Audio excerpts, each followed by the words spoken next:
I'm in the bathtub, warm water lapping at my skin. I exhale, but then, how dare you? A voice cold as ice. Other mothers are cooking salmon on a bed of quinoa for their child. Other mothers are decluttering their sock cabinets. Other mothers are hustling. And you lying here, indulging? I squeeze my eyes shut, but I know this voice isn't mine. It's an echo of millennia of social oppression passed down through generations of women who were taught to sacrifice themselves to be good daughters, good wives, good mothers, good girls. But this ends with me. I hope it ends with you too.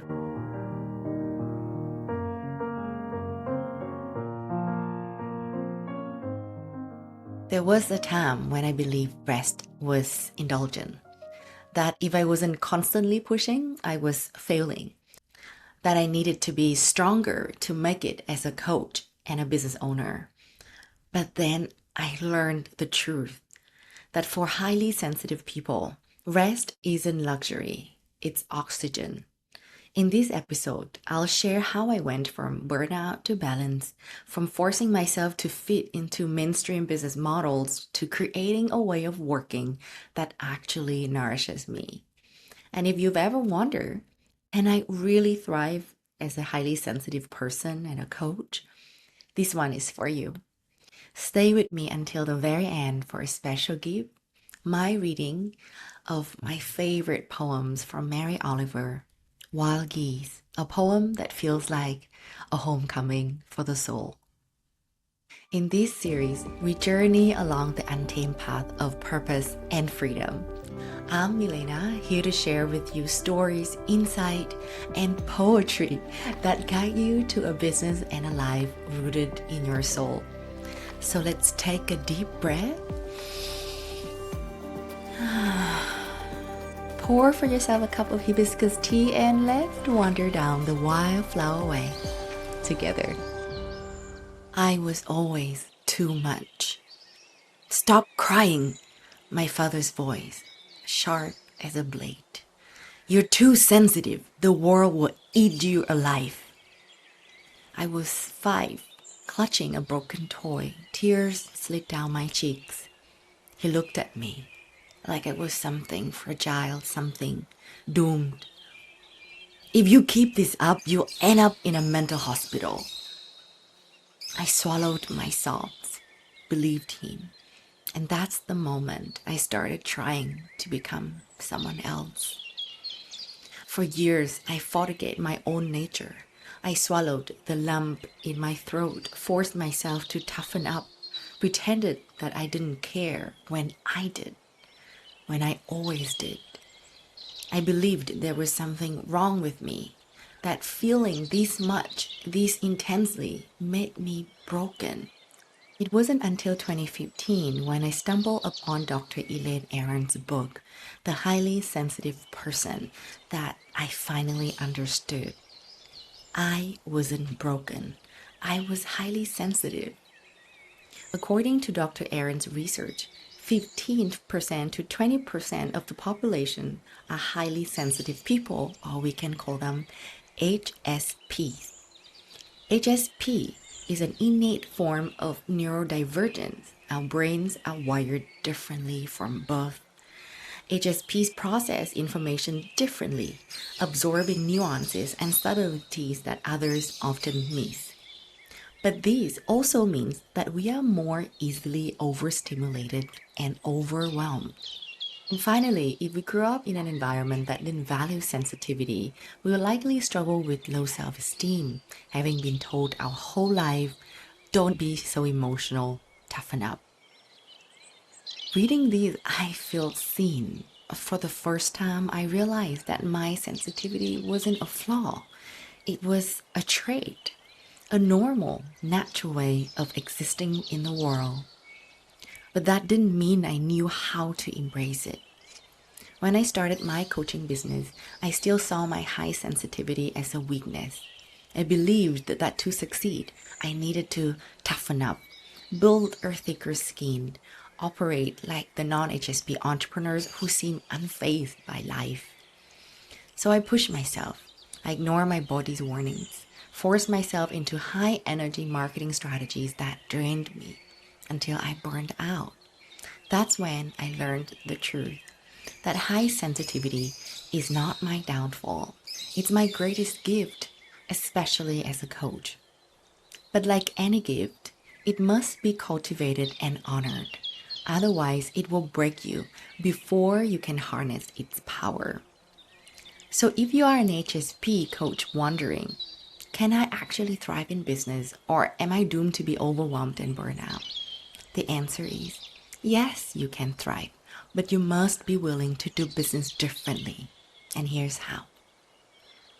Number one, most mainstream business and marketing approaches were not designed for someone like you. You know that sinking feeling? You're watching a business coach on Instagram grinning as they promise. Just go live daily, just DM 50 people, just put yourself out there.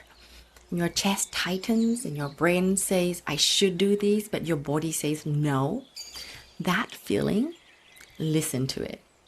Most mainstream business and marketing strategies were designed by straight white men who are likely not highly sensitive person. Plus, if you inhabit a woman's body, they also have 4 times more testosterone than you, meaning that their bodies are literally built to handle 4 times more stress. These mainstream business and marketing strategies get passed down, adapted, and popularized by thought leaders and celebrity entrepreneurs, most of who are not HSP. And you are the 15%, which means at least 4 out of 5 times the strategies that work for the majority will not work for you, at least not in their original form. And by work for you, I don't just mean getting results. I mean creating sustainable results without compromising your well-being or traumatizing your nervous system. So what do? Use your HSP spider sense to discern when a business approach feels icky or misaligned. Dare to unsubscribe from that high-energy business coach who stresses you out and radically tweak marketing methods to fit your own rhythm. If posting twice a day feels overwhelming, can you start with twice a week? If the thought of TikTok makes you shudder, write in-depth, long-form, intimate articles instead. And if the idea of enrolling 10 clients shuts you down, open 3 slots or even just 1. Now, honoring your energy capacity isn't just self-care, it's really business survival at its finest. Number 2, your most crucial survival skill is minimizing overstimulation. Your brain is like a sponge that never stops absorbing. The flicker of a fluorescent light, the sharp scent of someone's cologne, the shutter shift in a client's tone and facial expression. It all rushes in, all at once, like an unfiltered tidal wave. And before you know it, you are drowning. So to prevent this, you need to learn to design your lifestyle with intentionality. Take me, for example. I've been caffeine-free for 2 years because it's not good for my adrenal gland. I asked for outdoor seating at restaurants in order to avoid noise fatigue. And my Mondays are for spa time, self-reflection, and slow tea meeting so I don't get thrown into chaos at the start of the week. But life isn't perfect and overstimulation will happen.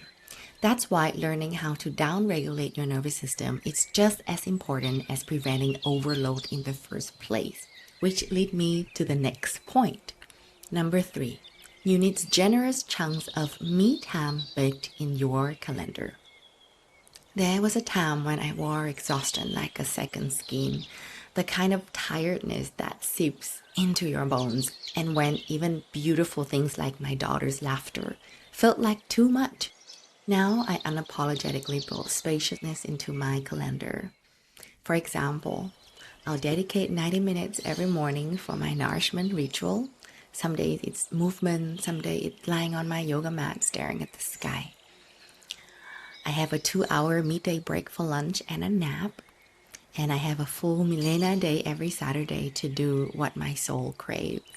It could be art class, dance class, gallery, cinema. I also have a solo retreat every month or every quarter to unplug and reconnect with nature. At first, I did think that this is ridiculous. There's no way I have time for this. And then my body broke down and chronic fatigue forced me to stop. Now I know rest isn't a luxury, it's oxygen. Number 4, advocate for your needs even when no one understands. I'm in the bathtub, warm water lapping at my skin. I exhale, but then, how dare you? A voice cold as ice. Other mothers are cooking salmon on a bed of quinoa for their child.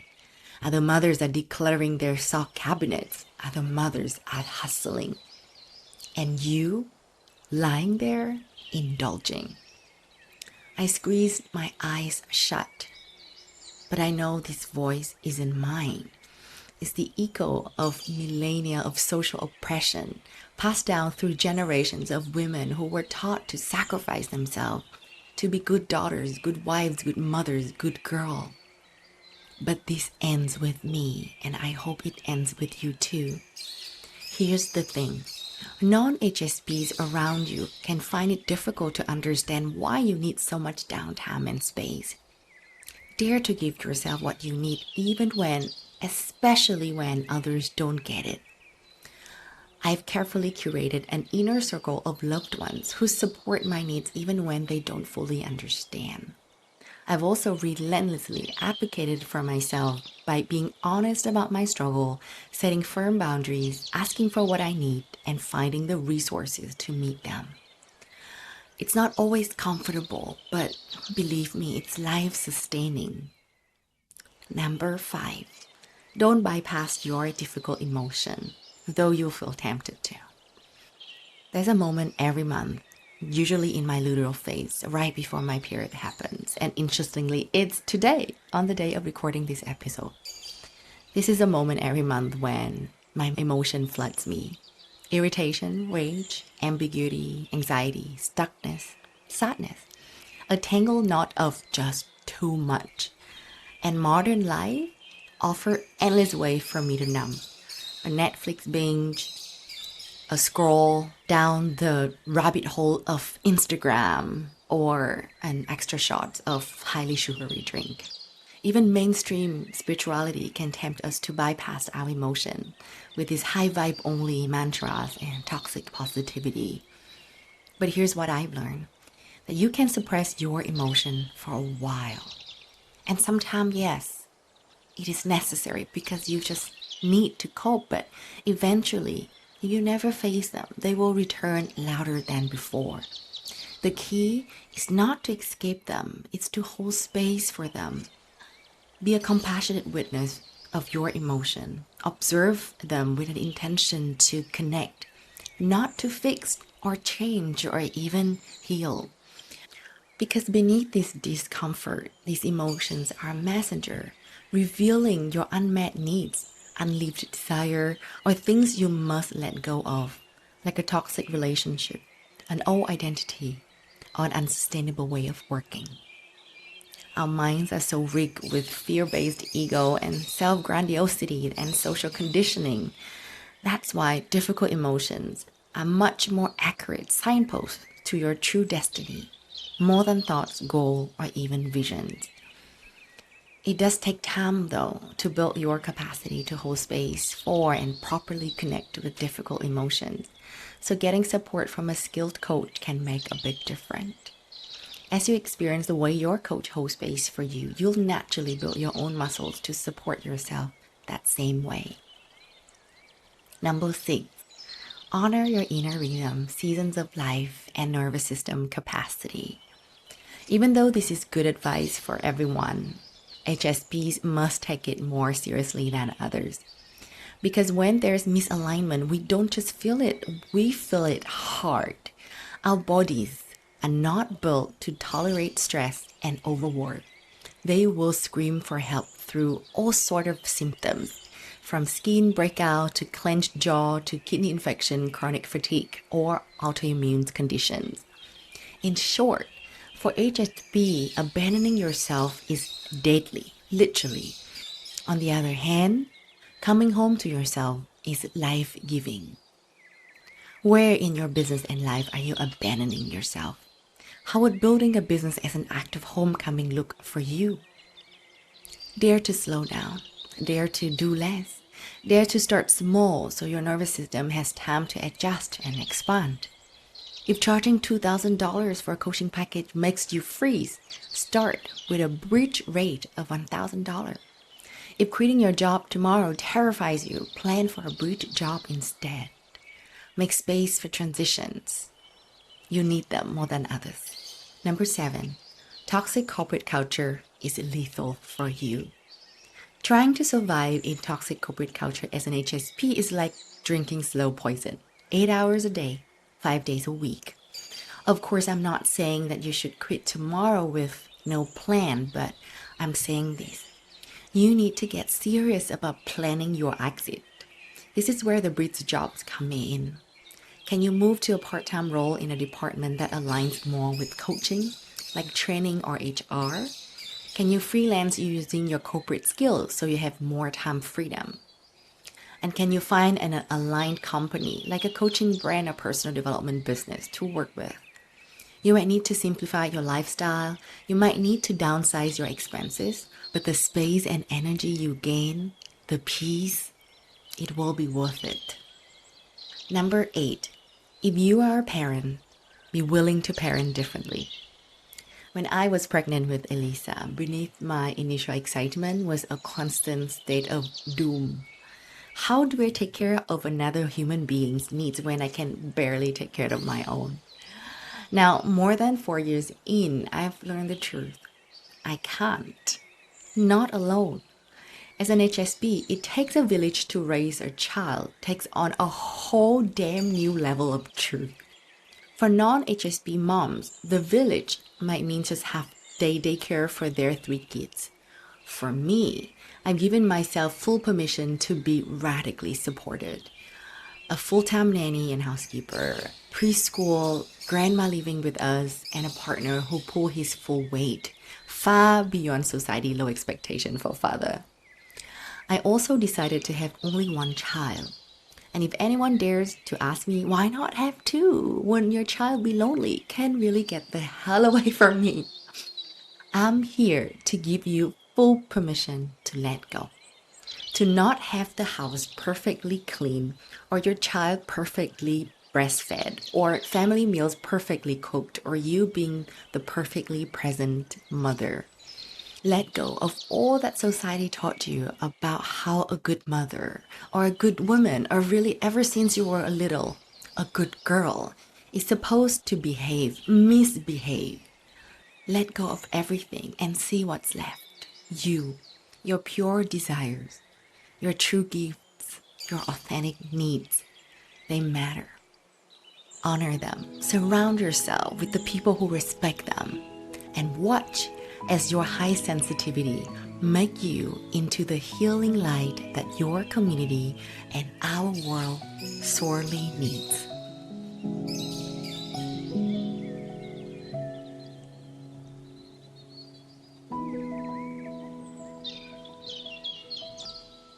When I shared with you my story and recounted my experience of being a highly sensitive child, growing up in a family and a culture that didn't really value sensitivity, I still feel that rush of sadness and grief and so much compassion for my child self who was made wrong for just being who she was.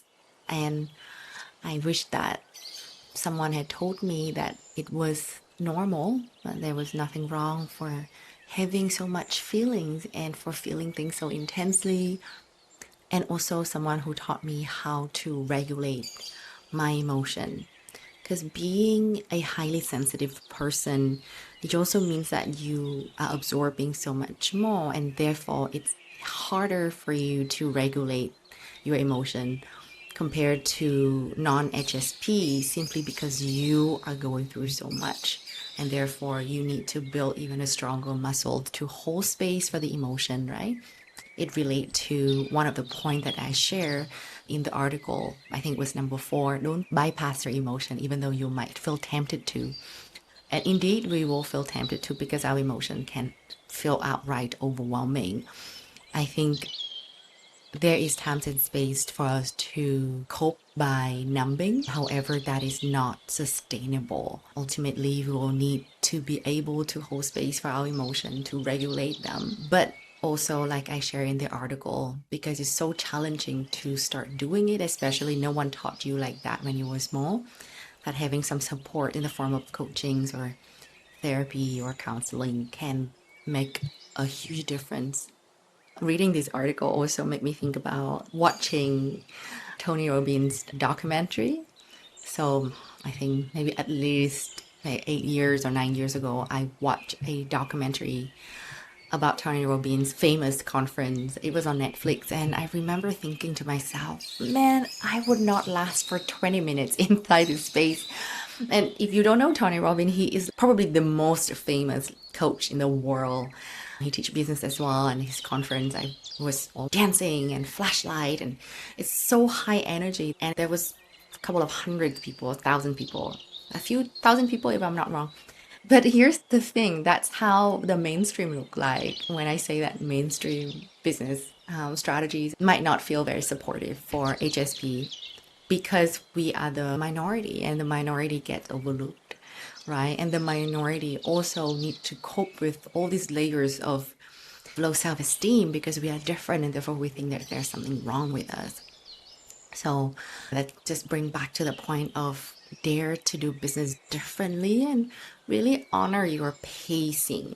As an HSP, you might need more bridge than other because it takes time for you to recalibrate and slowly expand and adjust because you absorb so much, right? And that's okay. Allow yourself to go with your own pacing and your own rhythm instead of feeling like you should achieve this overnight success story that maybe other business coaches are popularized.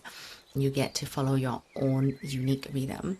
And make sure to also surround yourself with a community of coaches and also the kind of business mentors that will remind yourself to anchor back to your own unique rhythm and honoring that as well. I noticed that I say the word honored very, very frequently. I say the word honor so frequently. If you've been listening to my podcast or watch or read my emails or my article, I use that word obsessively. In my culture, growing up in Vietnam, the closest thing to honor that I could see is that act of kneeling in front of the altar to bow in front of your ancestor, honoring your ancestor. And I do believe that we want to honor ourselves in that same way. Can we kneel and bow to with reverence to our higher self, to our needs, and to this body, being a human in this body? I don't know why I feel very touched saying this, but we do deserve that kind of honoring, first of all, and most importantly, to ourselves. And then when we are able to do that with ourselves, we are able to then curate. I'm using the word curating because it's a selective process of keeping and removing, curating this inner circle of people who would treat us with that kind of reverence and love and respect. And that's how we thrive. That's how we cannot help but thriving, really, because surround yourself with the right people is probably the most important thing in life and business. When I speak to new coaches, one of the most important questions that get asked is actually, I'm an introvert or I am highly sensitive. Can I really thrive as a business owner? And the interesting thing is 70% of HSPs are introvert. So HSP have a big correlation with introversion. And many introverted people also find themselves to be HSP. Of course, not all, but many. I don't know the exact data though. I can tell you that I am an introvert myself. I am very highly sensitive. And if I can figure out a way to thrive in business, creating financial abundance and a lot of impact with my work, then anyone can as well. Another interesting fact is that because I am an HSP and introvert, most of the people in my community are introvert or HSP or both. So if you've been aching for a community of people who really get you, who really honor your needs and will totally understand it because they have that same need, then I really encourage you to reach out to us. My biggest program, Impact Coaching Circle, are going to be open soon in the end of April and early May in 2025 this year. So if you are curious, looking for a community like that, and also just the most beautiful customized business education for coaches there is, then go and check it out. Right now, you can still join the waitlist, so you will be the first one to hear when we are open. So to join the waitlist of Impact Coaching Circle, go to milenanguet.com/ICC/waitlist. Again, that's milenanguet.com/ICC/waitlist.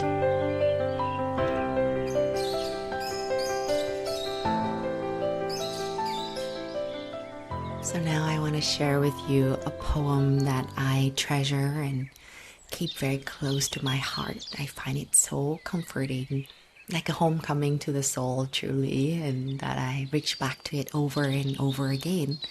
You might have heard of this poem because it's also really famous. It's from Mary Oliver, Wild Geese. Wild Geese by Mary Oliver.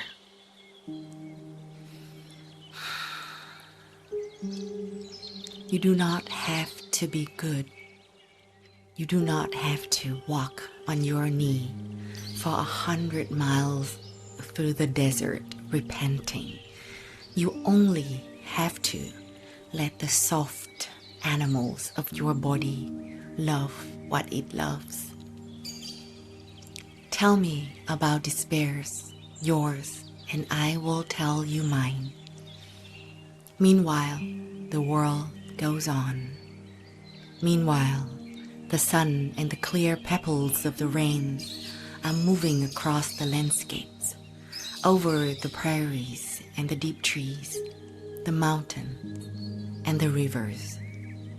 Meanwhile, the wild geese, high in the clear blue air, are heading home again. Whoever you are, no matter how lonely, the world offers itself to your imagination, calls to you like the wild geese hush, and exciting over and over, announcing your place in the family of things.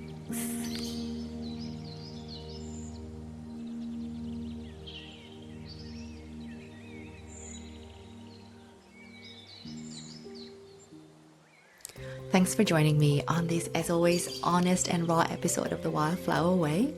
I would be so grateful if you could rate the podcast, subscribe, leave a review, or leave a comment in this episode. I would be so grateful because that would mean more wildflower women finding their way here with us.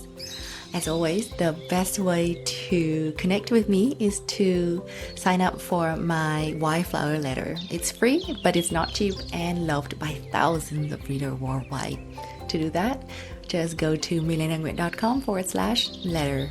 And that is milenanguet.com/letter.